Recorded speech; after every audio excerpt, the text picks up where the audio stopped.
सारी लंका को जलाकर राज कर। एक विभीषण, किसी ने गोस्वामी जी से पूछा, महाराज विभीषण का घर क्यों छोड़ दिया? तो गोस्वामी जी ने कहा कि त्रेता युग में भाई भाई के घर को नहीं जलाता था, भाई भाई के घर की रक्षा करता था। ये तो कलयुग है जो भैया भैया के घर को उजाड़ने में लगाए। और दूसरे, आपके यहाँ भंडारे बहुत होते हैं, भंडारों का नियम है कि जिस मोहल्ले में भंडारा होता है उस मोहल्ले के हर घर से सामान आता है। कोई आटा देता है, कोई सूजी देता है, कोई चीनी देता है, कोई घी देता है। भंडारा होता है, सब लोग प्रसाद पाते हैं। और जो बच जाता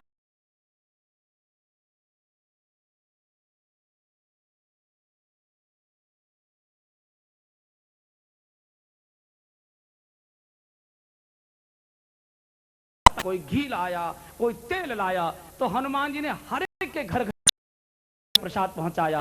कोई प्रसाद से रह न जाए। विभीषण के घर से कोई सामान नहीं आया। हनुमान जी ने कहा, भैया तू जब सामान नहीं दिया तो तुझे प्रसाद का ये बात का मिलेगा, बैठ।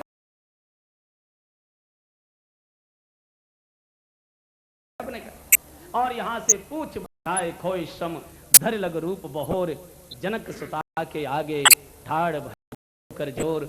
आकर हनुमान मां को प्रणाम किया तो मां ने पूछा, रे हनुमान, जब से तू लंका में गया कोलाहल मचा, कभी जय जयकार, कभी हाहाकार, कभी बचाओ बचाओ, कभी भगवत नाम का कीर्तन, कभी आग की लपटें, ये सब क्या था? हनुमान जी बोले, माँ ये बड़े बड़े नगर हैं ना, इनमें जन क्या क्या होता रहता है, कुछ पता तो लगता नहीं, नगर बहुत बड़े बड़े हो गए। बोले नहीं, जब से तू गया है लंका में तभी से सच बोल। माँ ने जब बहुत आग्रह किया तब हनुमान जी का, माँ सच बता। हाँ। बोले, ये तो तेरे बेटे का कमाल था। और सुन माँ, ये तो मैंने केवल ट्रेलर दिखाया है, असली फिल्म एक महीने बाद शुरू होगी। ये तो मैंने केवल नमूना पेश किया है, असली सर्कस तो 1 महीने बाद होगा।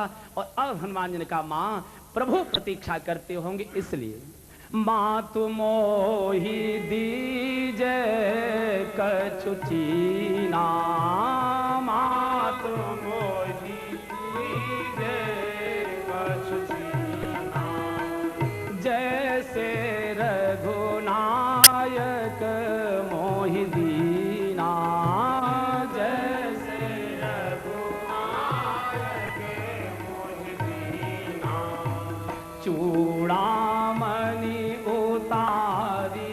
तब दयऊ, चूड़ामणि उतारी तब दयऊ, हर्षि समेत पवन सुतलयऊ, हर्षि समेत पवन सुतलयऊ, पवन सुतलयऊ,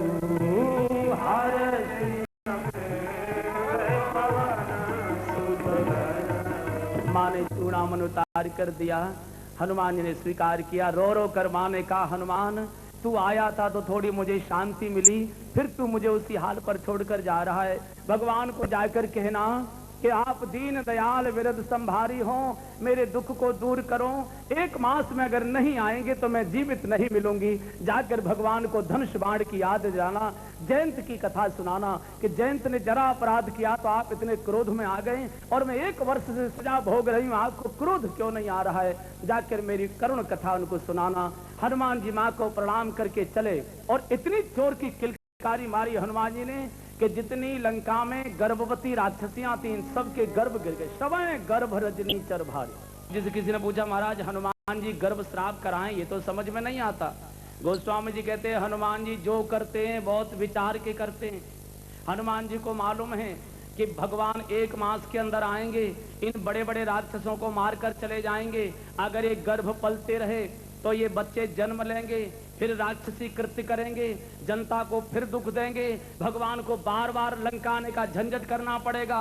सिर्फ एक ही बार में सारा काम समेट जाए, भगवान समेटेंगे, छोटों को मैं समेटे दे रहा हूं, ताकि बार बार भगवान को ना आना पड़े। और यहां से भगवान की जय के साथ श्री हनुमान जी ने सागर में छलांग लगा दी, उड़े चले जा रहे हैं, किलकारी मारते जा रहे हैं, मुखमंडल का अलौकिक तेज सागर के जल पर छा रहा है और इधर इस किनारे खड़े खड़े बानर प्रतीक्षा कर रहे हैं। 1 मास बीतने को आया, हनुमान जी अभी तक क्यों नहीं आए? आकाश मार्ग से दृष्टि उठाकर देख रहे हैं हनुमान जी कब आए कब आए। और जैसे ही किलकारी अलौकिक तेज युक्त हनुमान जी को आते देखा, सारे बानर उछल कूद करने लगे। हनुमान जी प्रसन्न मुद्रा में आ रहे हैं और जैसे हनुमान जी भूमि पर उतरे, सारे बानरों ने घेर लिया। हनुमान जी बताइए क्या हुआ, प्रभु कार्य हुआ कि नहीं, माँ का दर्शन हुआ कि नहीं? हनुमान जी का चिंता मत करो, धैर्य धारण करो, सब कार्य पूर्ण करके